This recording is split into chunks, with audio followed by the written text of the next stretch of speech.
Testing, testing. 1, 2, 3.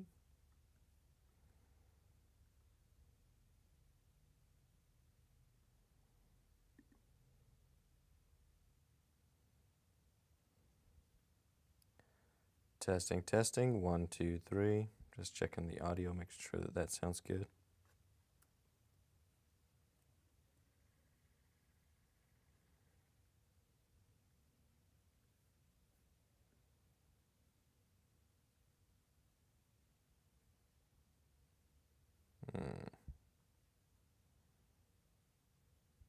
Is there any audio?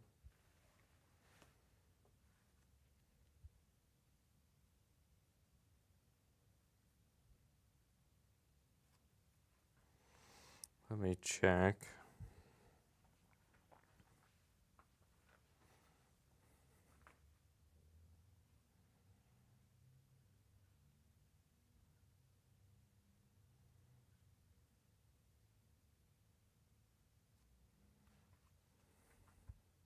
You guys hear? Okay, there's a yes on the audio. It's not coming through on the computer, I guess, because the headphone jack is being used. Okay.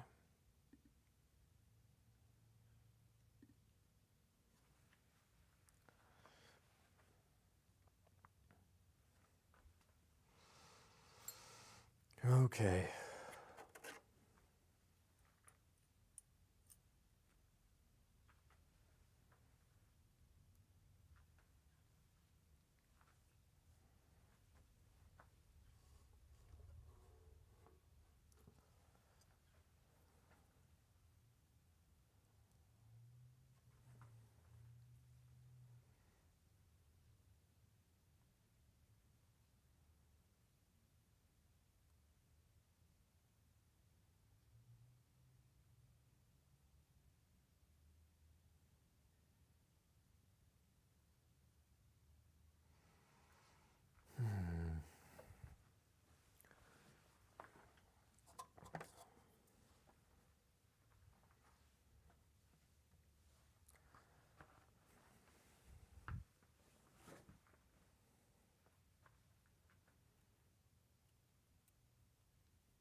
Me again. Hey.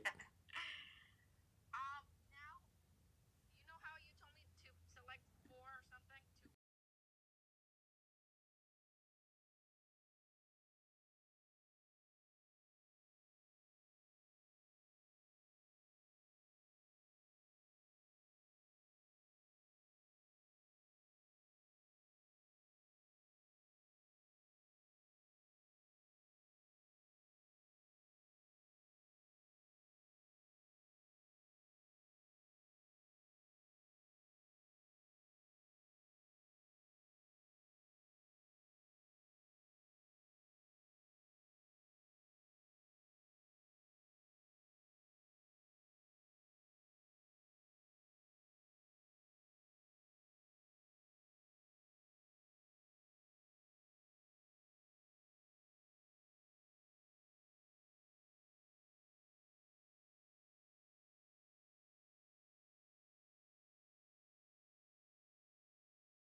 Someone says it's so fascinating to watch carving or sculpting videos. Well, thanks. I wish more people felt that way. I'd probably be more popular if more people felt that way.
Somebody's saying he looks almost done. What more are you trying to capture, if you don't mind me asking? Well, just trying to smooth things out. There's still little things that I feel like are off, that are not quite his likeness.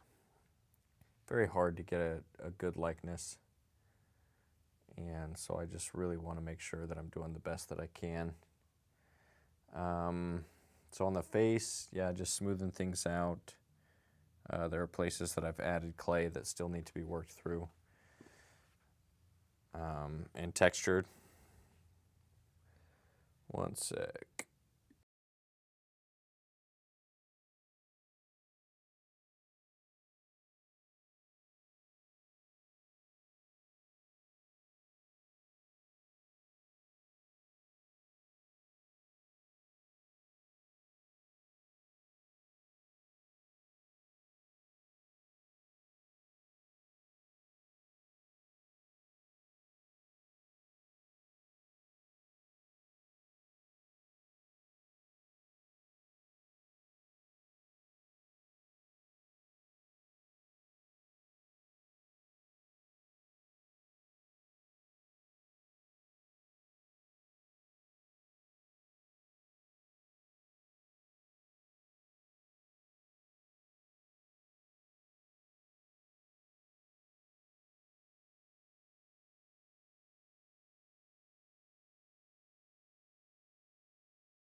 Okay, let's see.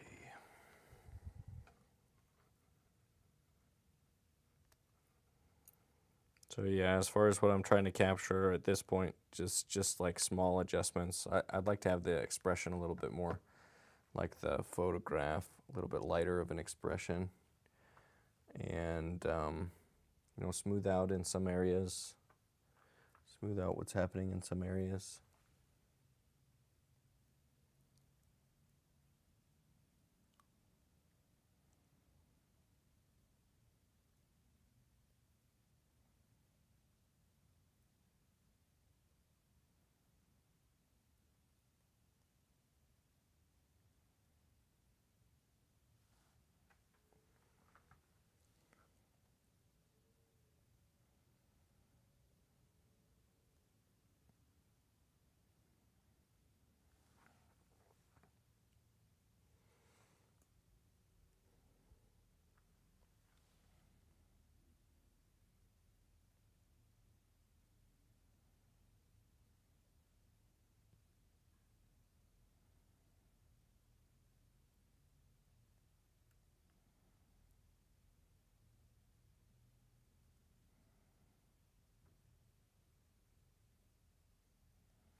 So it says, "God bless you." It's so nice to see someone using his art skills to making Charlie, or making Charlie. Thanks. Yeah, I appreciate it. Yeah, it's been quite the project, for sure.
Someone says, "I've noticed most of the very talented artists on YouTube get very little traffic on live streams. I think some of it stems from short attention spans." Yeah, maybe. I don't know. Or maybe we're just not very entertaining. That could also be it. That's probably what it is in my case. Let's see, is that frozen? Is the screen frozen? Oh no, it's just paused.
I could feel a bit awkward to interrupt somebody who's hard at work. LOL. Oh, I don't mind. If I minded, I wouldn't be doing the live stream, and I prefer when there's questions and things, though sometimes I get, or I'm caught up on what's going on, and then I don't notice for a little bit. So it says, hola, buenas noches, maestro. Buenas noches. Buenas noches.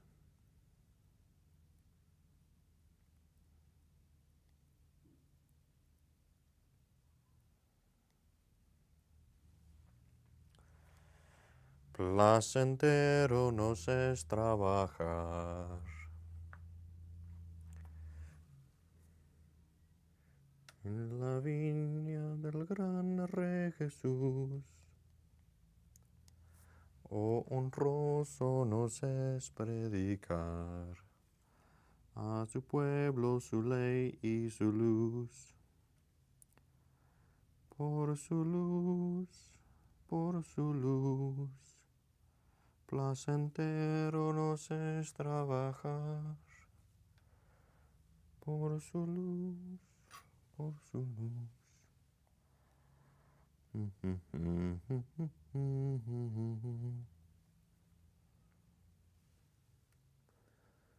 Forget all the words to that song. I like that song.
Have you ever done wood carving? I did one. I did a torso in wood in college.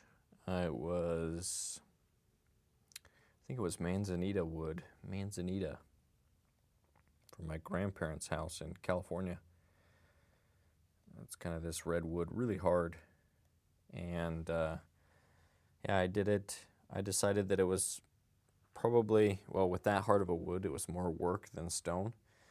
And I think I prefer the finish in stone. So if I'm going to do subtractive sculpting, I think I'd rather stone than wood.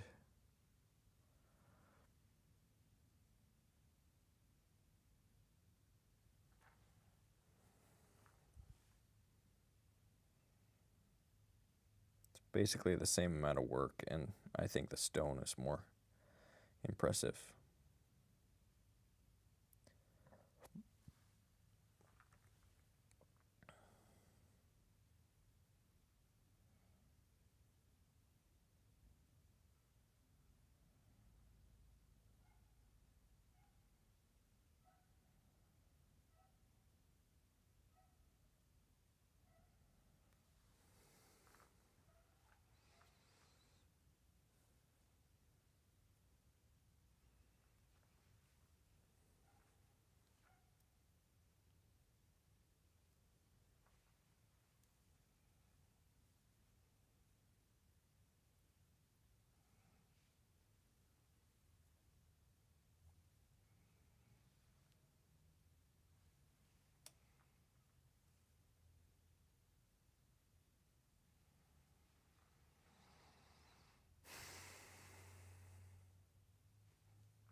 It says, your work is very inspirational and informative despite my political differences.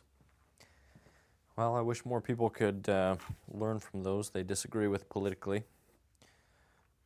We're in a very polarized time. And so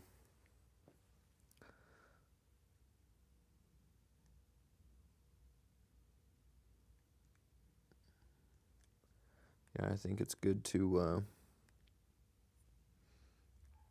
be able to say, I don't agree with everything. I mean, basically the only person who agrees 100% with all of my opinions is me. So if you can only learn from somebody who agrees with all of your opinions, then you're limiting yourself, particularly when it comes to the arts, I think.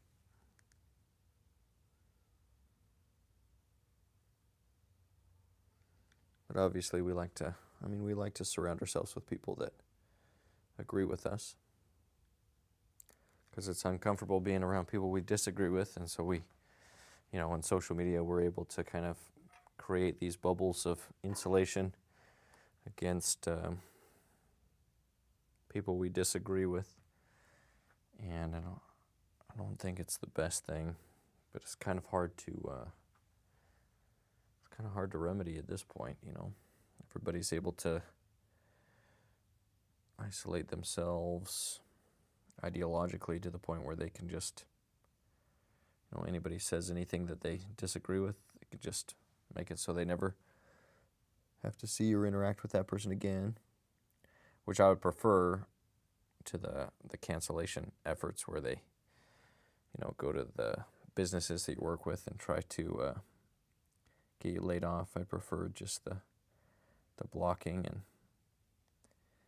ignoring.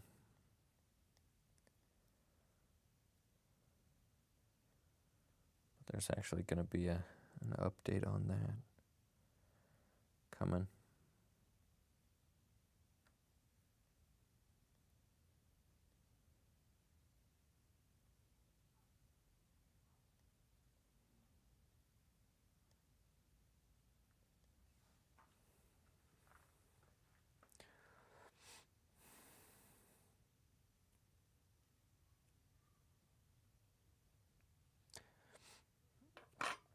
It says oil painters will sometimes hold a mirror up to get a new set of eyes on their work. It really helps them refresh. Helps refresh what might be off. Have you ever done that? Yeah, I've done that. In fact, I have a mirror right here, and it's a good suggestion. It's a good thing to do often. Actually, let me just grab. That mirror's a little hard to get to. Let's see, I thought I had. Oh, yeah, here we go. Yeah, it is a good thing to do. To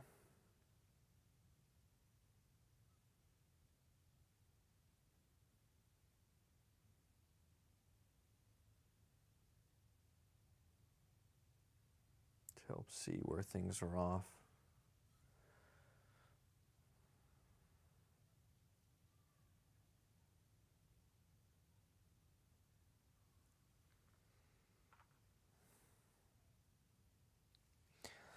Yeah, man, looks a lot worse in the mirror.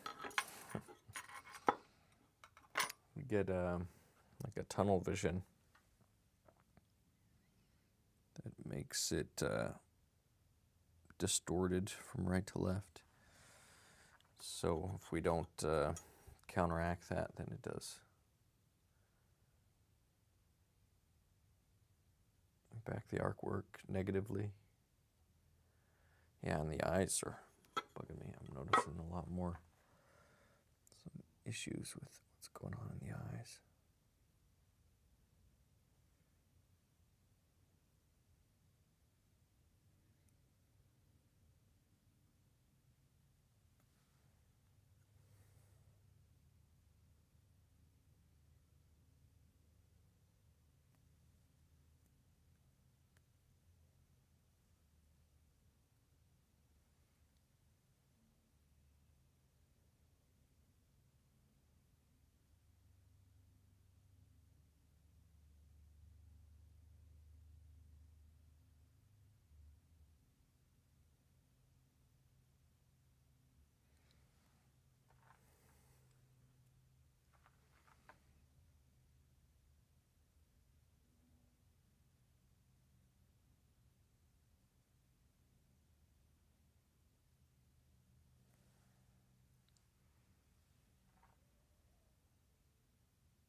Looks wonderful to me. I was just curious. Oh, well, yeah. Well, I mean, it's a good suggestion, and I definitely see more things that feel off after looking at it in the mirror.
Tony was saying, yeah, especially problematic when people are too caught up with browbeating people that are well intentioned. It really comes from a place of being misinformed on where to actually meaningfully direct their political attention.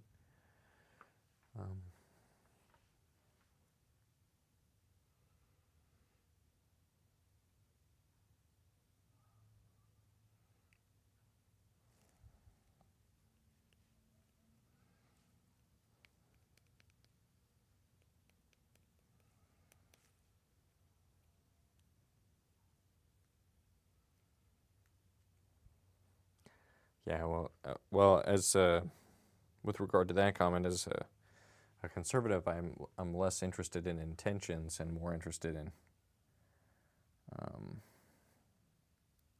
like what do the policies actually do?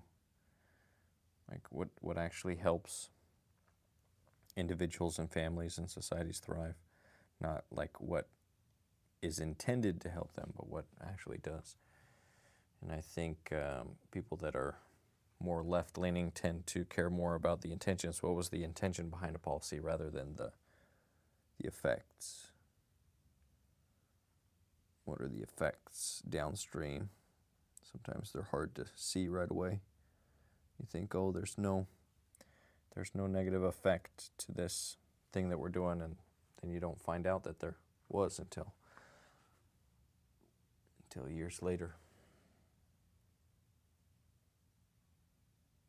Or generations, you know. Some of these effects of bad political decisions can last generations, or restructure society in a way that's perverse, that creates perverse incentives. And those can really hurt individuals and families. For me, at this point, my politics are like basically what will make my children more likely to be able to thrive and grow up and have their own families and be successful and you know, what will protect that family unit for me now, but also for my children when they grow up. That's basically my politics at this point.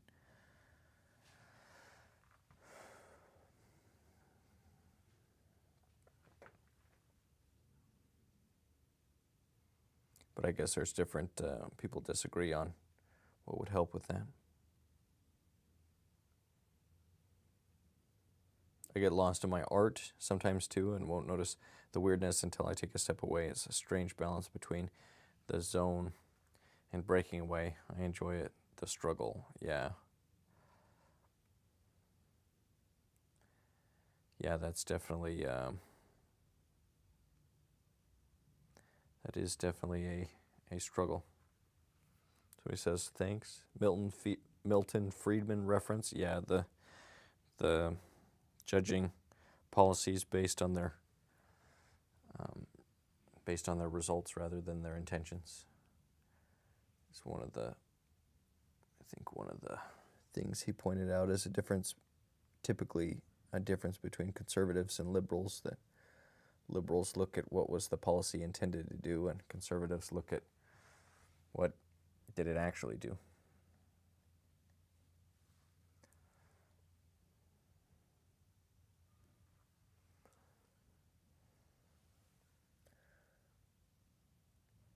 I guess that's a generalization, but generalizations can be useful. So we can't always get into specifics on everything.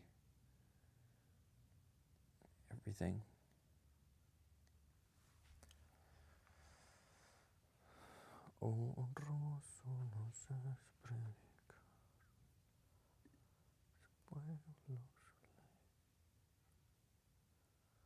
that's weird. Why is it...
I more so mean people in general. They're not policies or politicians. They support the common man's interest, and interest of politicians are not really aligned. Well, yeah, I mean, individuals are the ones that choose the politicians, and so I think if individuals were better, we'd have better politicians. But the problem is, us as individuals aren't very good. As average, the average American citizen, I'd say the politicians are about there in the average. Otherwise, we wouldn't choose them. If they were worse than average, we would choose somebody. We'd probably choose somebody else. But yeah, I'd definitely say that it's more productive focusing on your own life and things you can change and things you have control over in your own life rather than politics. Politics will just get you into trouble these days. But I don't take my own advice on that.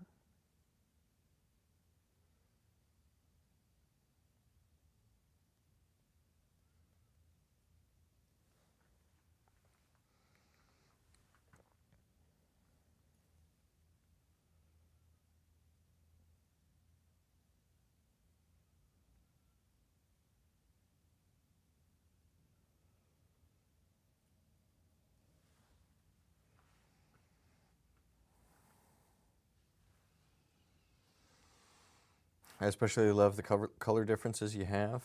Yeah, it's fun to use different colored types of clay. I probably would have done the whole thing in one color if I had one color that was enough clay to do something this size, but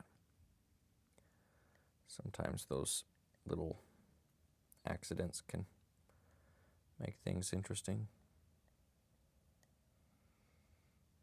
Maybe not accidents, but just trying to be resourceful with what you have.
It adds something, happy accidents. Yeah, that's true.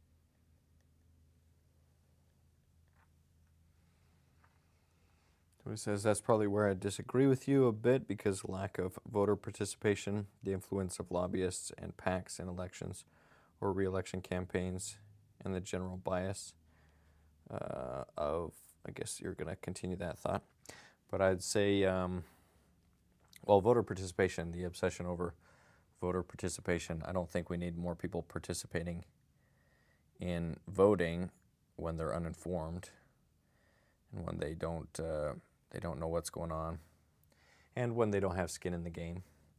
So I think a common sense reform or I think a reform, maybe it's not common sense, but I think a reform that makes sense is limiting voting to only those that pay into the system.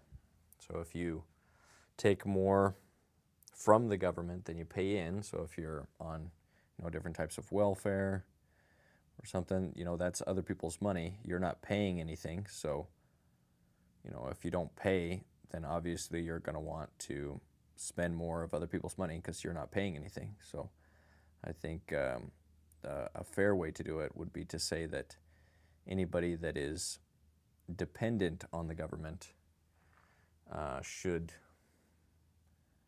be limited in their ability to vote. They should basically say, "Oh, we're not paying into the system. We're not contributing to the money that the government has." So people that do contribute should be able to have more of a say on how that money is allocated.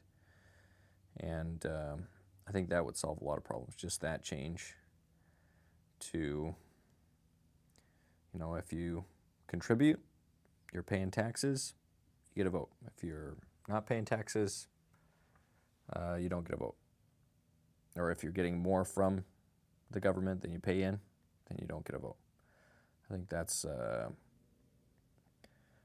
fair way of treating it. It's like a club. What if there's a club and everybody pays to get in, but then some people don't pay at all, and then they get to set the rules? It's not really fair. And so I don't think we need more participation. I think we need more informed voters and intelligent voters and voters that are thinking about the future and not just temporary, like what can I get out of the government, because the government can't get anything without taking it first. So whenever somebody's asking what can I get out of the government, they're asking what can I get the government to take from somebody else to give to me. And so that's not a good way to run any society, by taking from those that produce to give to those that don't produce.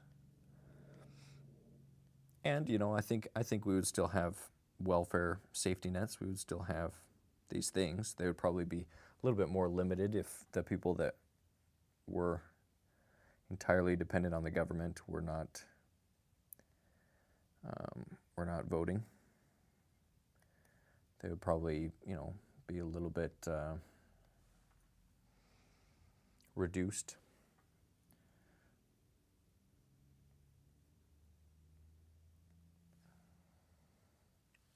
But those welfare programs are not, they're something that people aren't entitled to. They're just, it's privileges. It's something that somebody else worked for. And I say that as somebody that has been,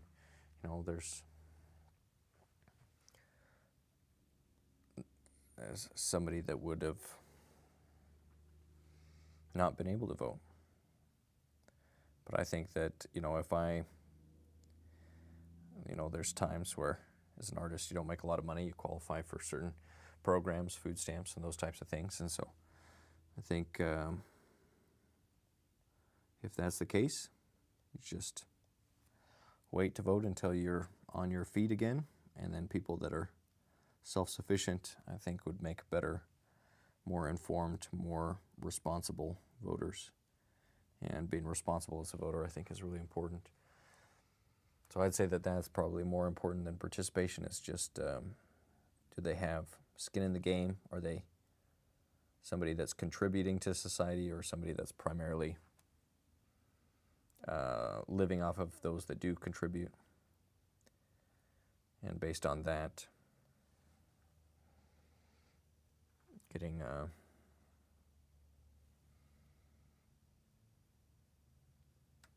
say in how the government spends money based on if you're putting money in the pot.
Somebody says that's an interesting idea, but it does stem from the presupposition that everyone starts at an equal playing level and that economic success is dependent primarily on merit.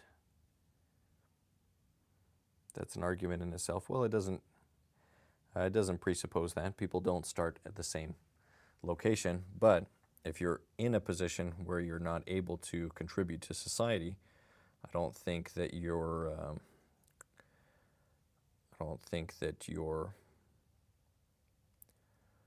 vote should be counted equally with somebody that does contribute to society. So it's just based on like who are those that put money in the pot, who are those that have some skin in the game. You know, another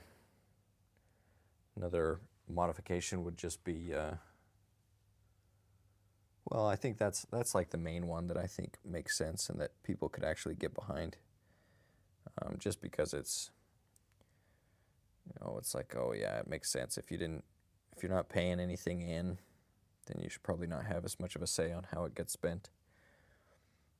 I think we would still, I mean, we're a wealthy country, so most people pay taxes, and I think we would still have welfare programs and benefits, and I don't think those things would disappear overnight. But I do think the government would become a little bit more responsible, because the people that can't provide for themselves are more likely to ask the government to spend over its means as well, to spend more than is coming in. And that, I think, is one of the reasons that the national debt is so out of control, and that's very immoral. National debt is totally immoral, because it's basically us voting to give ourselves money from our children and our children's children, saying we're going to take out a loan. It's like we're going to the bank. I'm going to take out a loan in my son's name, and then I'm going to rack up the debt, and then I'm going to give him the bill when I die. That's what the national debt is. It's super immoral. Should be unconstitutional. We should not be allowed to spend more than what comes in. It's probably one of the, I mean, people don't realize what a big problem it is, because, you know, it's not a problem until the debt finally comes due and the interest payments are larger than the money that's coming in. But once that happens, then you either get hyperinflation. We've felt just a little bit of inflation. That's been very painful. But you want to get like hyperinflation, where the dollar becomes worthless and people start bartering with goods, and the dollar becomes meaningless. I mean, that's the road that we're on if we don't change something.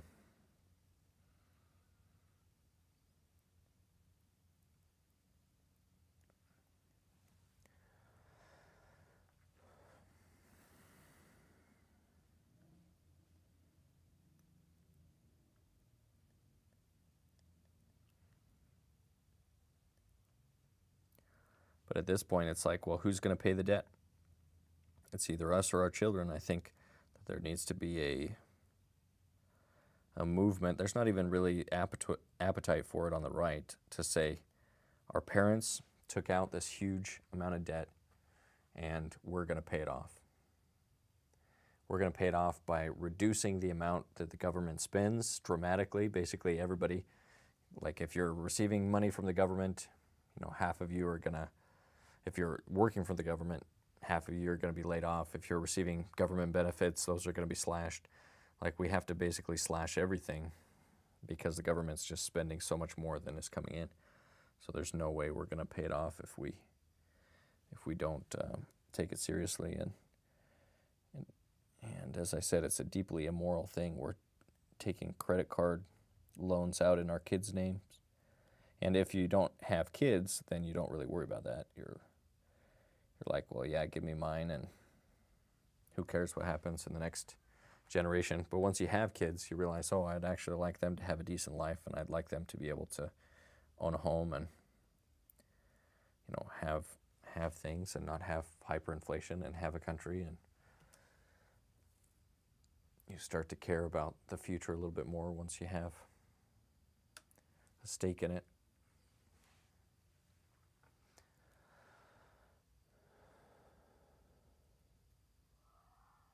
God, family, town, state, country, one person can make a real difference for good or bad. I'm conservative.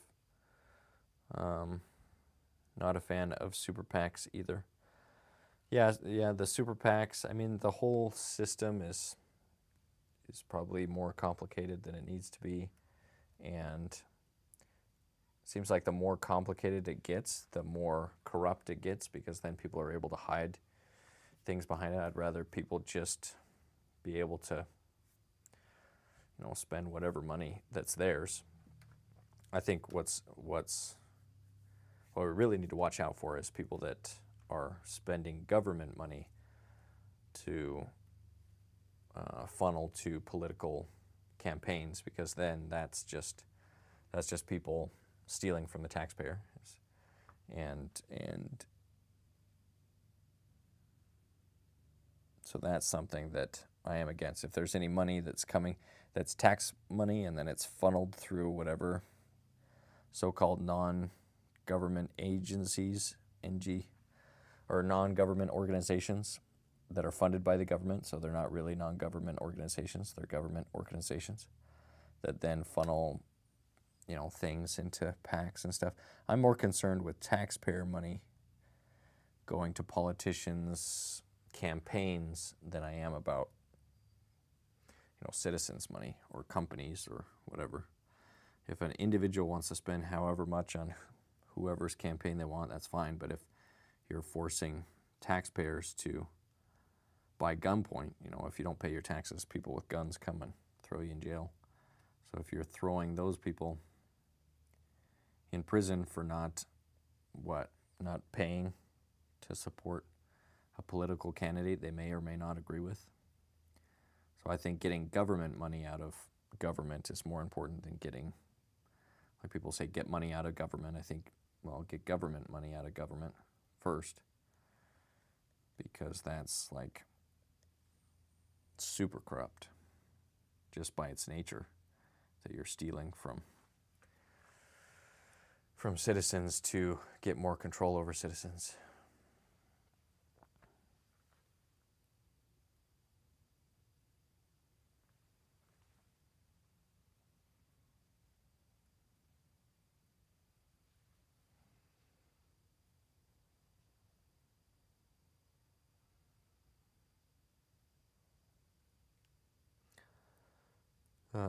So it says, historically, national debt has been increased most because of needless foreign interventions. Yeah, well, I think, it was like something in the trillions that we spent on Afghanistan and all of that mess, and I am against that. Oh, I'm also against foreign aid through the government. I think foreign aid should be done entirely by citizens. We should say as citizens, there's this natural disaster in this place, well, let's make a charity and help out. I think that should be through citizens, not the government coming with guns and saying, give us your tax money or go to jail, and then deciding to send money to foreigners. I think that's taxation without representation. Or what is that? That's getting tax money without... Well, yeah, I mean, what would you even call that? You're taking from American citizens to give to people. I think people should give charity on their own, but with their own money. You can't give charity with government money, because government is not a charity. It's through force. So it's not possible to be charitable with government money. It's a inherently violent,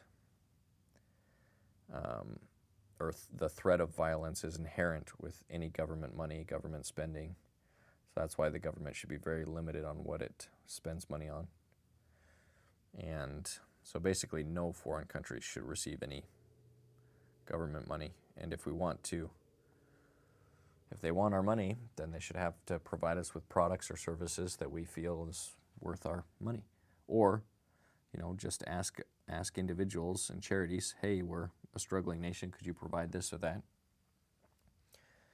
And maybe individual citizens step up, or maybe they don't. But either way, it's better than the current system where the government's taking money from citizens by force to give to foreign governments. Which I think, like I said, I think there's a lot of kickbacks there. So I think that's the main reason for doing it. That those foreign governments, once it's there, then they're able to kind of move things around, so a certain percentage is able to get back to the politicians that do that have those systems in place. I think that's mostly what it is, money laundering. Most foreign aid is probably a form of money laundering, which is why the countries that we give aid to, they don't get better. They don't improve, because the people getting the money, the leaders of those countries, have an interest in the problems remaining there, because they get paid for those problems that we're giving them money through the government. Whereas if it's done through private citizens and organizations, then those organizations can go and actually physically be there and see what's happening and decide how they want to allocate those resources. It just makes more sense that way in my mind.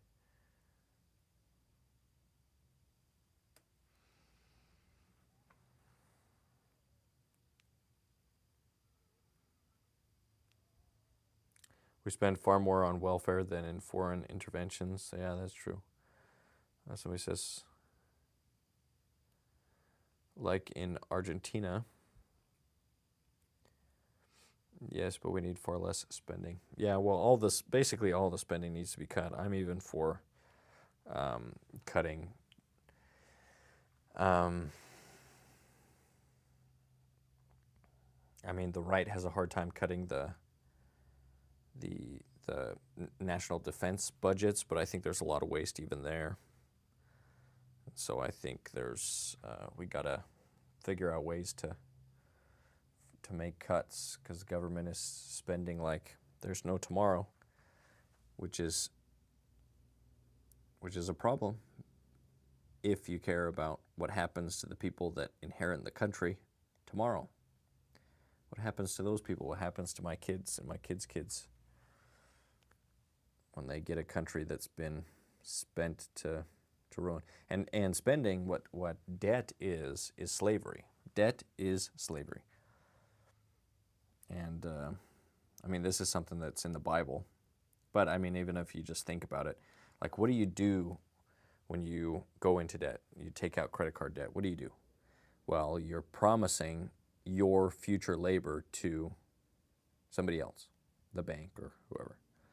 So your debt is you're promising the products of your future labor to the bank. And so the bank owns you, basically, future you, or at least a little piece of you.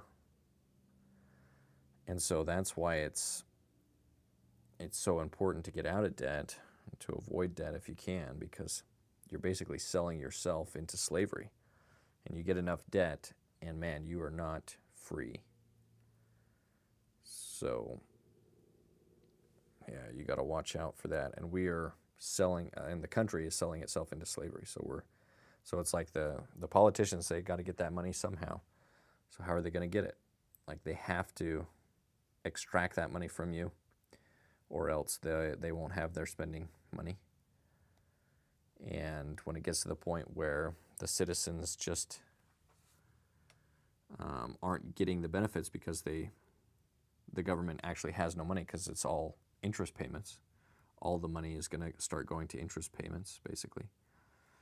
Then people are not getting anything for the money that they're paying in taxes, and then they're like, well, why am I paying taxes? And then, there's a revolt, or there's, people that say, well, or there's states that say, well, we're not going to pay into the federal system, and we're going to protect our citizens from having to pay because we're not getting anything back in return, and then the government goes bankrupt, and that's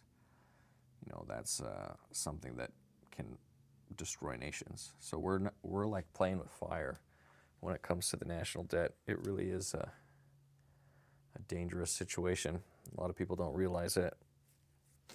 But countries that get into this much debt, they do not do well. We got to be careful. We're selling ourselves.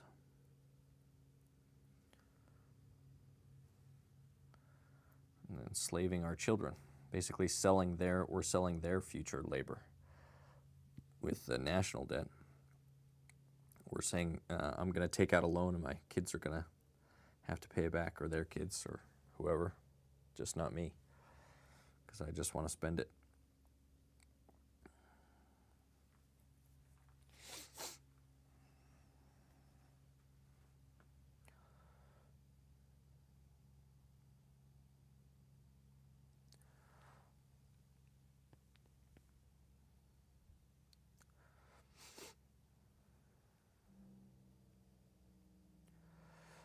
As you can see with the military budget that in part sustains bases throughout the world where the U.S. has no business being in.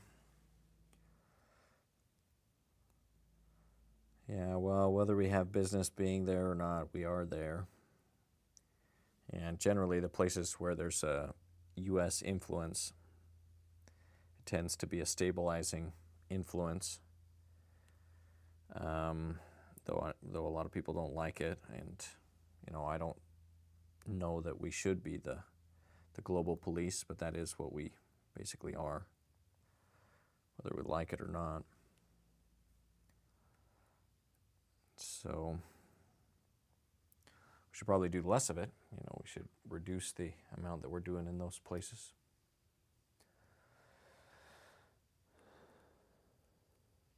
I thought a lot about welfare spending. It's definitely used to subsidize specific companies and create medical monopolies. All that spending to fulfill the interests of those corporations is surprisingly more costly than actual universal health care. Well, no, universal health care would be universal health care is just government-run health care, and I don't think there's any example of something that became entirely government-run that improved over the free market. And the more the government gets involved, the more expensive it becomes. I looked this up just the other day, like what did people spend? As a percentage of GDP, what did America spend on health care in 15 years ago. So what is that? 2010. And it was about 15, if I remember the numbers, it was about 15% of GDP was healthcare, and now it's 18%. So when they said, oh, we'll make healthcare more affordable, the Affordable Care Act, and we'll pay for people's healthcare and we'll subsidize this and that. Well, it didn't make it more affordable. We're spending more on healthcare, and the outcomes are not improving, are not improved over then. And so the more the government gets involved in providing goods and services, the more waste there is, because what it has to be is spending other people's money. The person that's spending the money is not getting the product, and it's not their money. So they don't care the quality of the product, and they don't care how much money is spent. Whereas when individuals, like if they could go to a doctor and shop around and say, oh, I need this scan, how much do you guys charge? And then they're like, oh, well, we charge $300 for that. And then you go somewhere else and they say, oh, well, we charge $200. You say, oh, okay, I'll go get it done in this other place because they're cheaper. And so that's the free market. We don't have that system. A lot of the time you don't even know what things cost because of how involved the government and insurance have become with medical companies. So I think moving back to a free market system where people can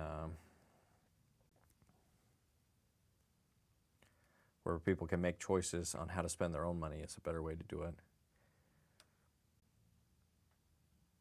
Yeah, the government is just not good at complex systems. I mean, you'd think it would be. The only thing the government's good at is the only thing it gets paid to do, which is collect taxes. So that's what the government actually gets paid to do, collect taxes, and the government is very efficient at collecting taxes. Very good at it, extremely proficient, because that's the only thing it gets paid to do. Everything else, it gets paid whether it solves the problem or not. With taxes, it has to collect taxes in order to get paid, so it becomes very good at collecting taxes to the point where the government's able to go into your bank account of the average person and take out the money before you even get it. That's how good they are at taking money through taxes. But any other system that's complex, that requires labor and materials and complex machinery like medical equipment and innovation and trials and testing and invention, and all of that is always better, higher quality, lower cost when it's done through the free market. And I think there should be some, like, you should be able to, well, there should be, emergency care, and that's what was the fallback, was emergency care before the government decided it wanted to get more involved with healthcare. It was like if you had an emergency, legally you couldn't be turned away, so there were laws that you had to see people even if you knew that they couldn't pay or they weren't insured. You still had to treat them. And so there was that before. But now, as the government's become more and more involved, healthcare costs overall for the average American citizen have gone up, and quality of care has gone down or stayed the same over the past 10 years. So I think moving towards more competition would be a better way to go about it.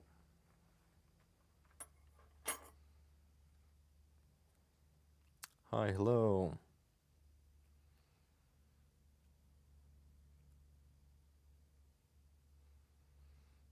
Let's see.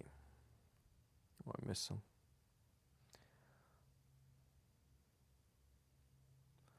So he says, trust me, as somebody who grew up on government health care, you don't want it. Nothing is free. There's always a trade-off. Yeah, yep. There's always a trade-off.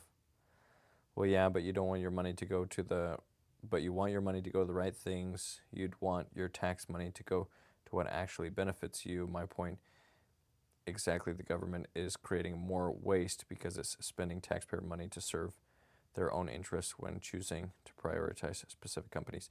Well, the government's just made up of people, and when people are spending other people's money, they're never as careful as when they're spending their own money. That's why the government cannot compete with the free market when it comes to efficiency or ability to create new products and services that are beneficial to citizens. The government cannot compete because somebody spending somebody else's money can never care about how that money is spent and getting a good deal as much as the person that earned the money. So he says, I want the government to do very little. So he says, the free market is a bit of a myth when considering corporate mergers seen in the Gilded Age and coordinated efforts to increase the cost of certain goods, like renting, as is seen with landlords, even in modern day. Well, the free market is not a myth. The closer countries get to the free market, which is just, the free market is just you deciding how to spend your own money. That's what the free market is. Every other system is somebody other than you, the person that earned the money, deciding how to spend the money. So that's what capitalism is you spending your own money. And that is the most efficient system, and it's the one that is smarter because it's hundreds of thousands of people making the best decisions for them personally on how to spend their money. And no centralized government can be as smart as hundreds of thousands of individuals making, informed, the best decisions that they can with their money. as far as spending it in ways that they think will benefit them and their families. And so the closer to the free market that we can get, the better for everybody. And the farther we get from that, so the more that far away systems, you send the money to the federal government, it's going to somebody that'll never see you, doesn't care about you, you're just a number. If it goes to your town, you might, the people spending that money, you might interact with them, you might see them, you might comment, you could say like, hey, what's going on with this project or that project, and you're in that community and you have to kind of be somewhat accountable. And the farther away it gets, the farther away that those decisions are made, the less say you have, and the less democratic it is, because the people spending the money aren't really answerable to you at that point, because it's so far away. It's a system that's so far removed. And a federal system, it's like you have almost no say in that, and it's a slow-moving machine, and it just grinds anybody to dust that tries to provide something that's innovative or a better solution or something like that. Government bureaucrats don't care about whether something's a better solution. They're just there to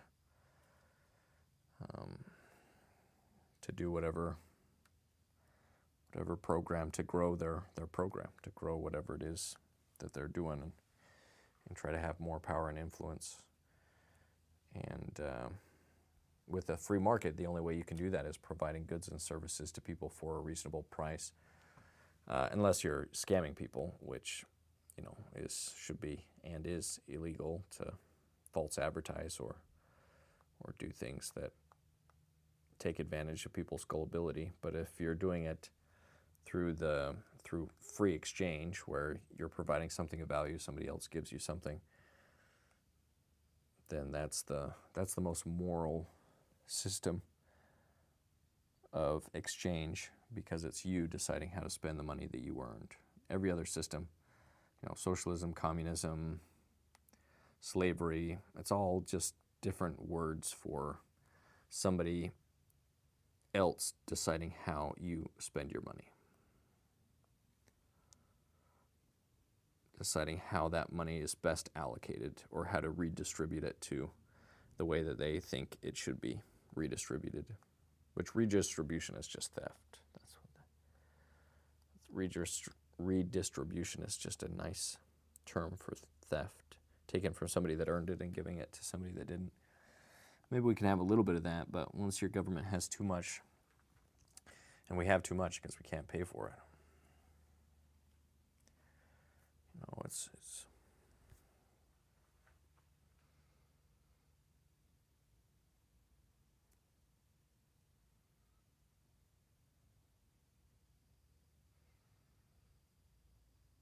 you've both been wonderful to chat with. Hope you have to help my husband. Hope you make it back to chat some more. Yeah, appreciate it. Appreciate the conversation, and God bless. In fact, I probably should I've been going an hour and 40 minutes. I should probably get wrapping this up.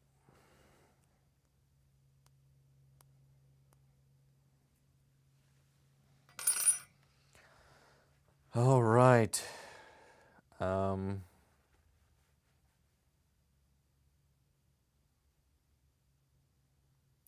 right, stay creative, stay productive. I'll see you guys around.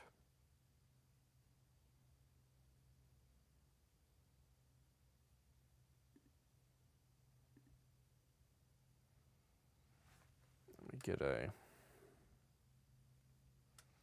turnaround shot.